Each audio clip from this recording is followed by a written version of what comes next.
invest that into the sustainable transition. Next slide. So, as you can see, we now have the main element of the sustainable finance framework in place. And this leads to, as I mentioned, informed investment decisions for the transition to a climate neutral and sustainable economy. The benefits from applying this framework will increase over time, are expected to increase over time with the progressive availability of data. We will also continue to make it easier and more efficient to use the system by continuing to develop the practical guidance for market players. But of course, the overall success of this sustainable framework, and that's why I'm really happy to be here today, really hinges on the strong cooperation that we have also at the international level. So we are very committed, the EU is very committed and remains very committed to work with international partners and jurisdictions to make sure that we can have international interoperability and make sure that we understand fully how the system works in the different parts of the world.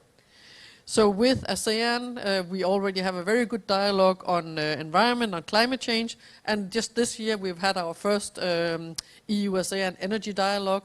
I must say that in any of the dialogues that I have been there, we have never talked about taxonomy, so maybe that's being done in different groups, so you are all taking part, but we would really welcome to have much better and more detailed discussions on this in the future. So with this, I think I managed to speak so fast that I'm even ahead of time. Thank you very much. Thank you very much, Ms. Henrietta. With the main issue in the just transitions of energy in these new emerging initiatives.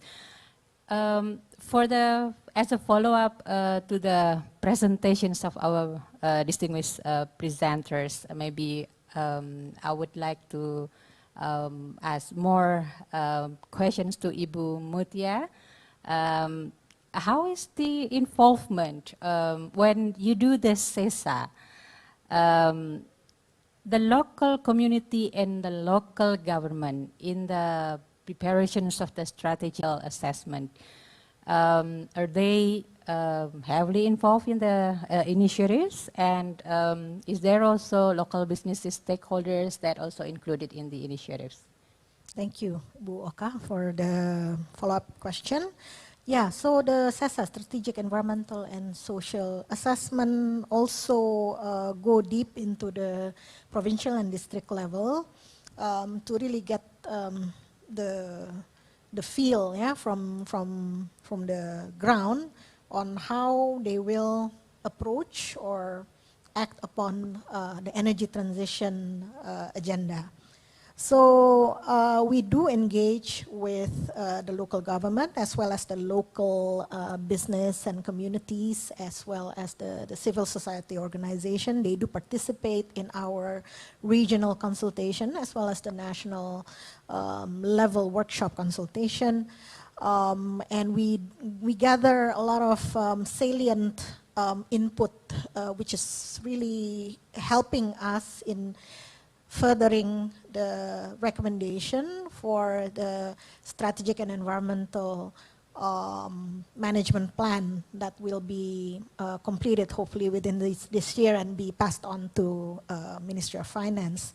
And we do discover that the region, the subnational government, they probably not very well informed on the energy transition agenda, on the coal retirement agenda, but once they're informed, once they understand about it, they prefer really to have an expedited and concrete transaction action, such as reskilling and acceleration for the new renewable energy development, as well as seeking support from the national level government to provide adequate incentive, policy support, regulatory support to enable this to happen at the ground level. So this needs a coordinated support from the national government, which your ministry, I think, is taking a lead on it.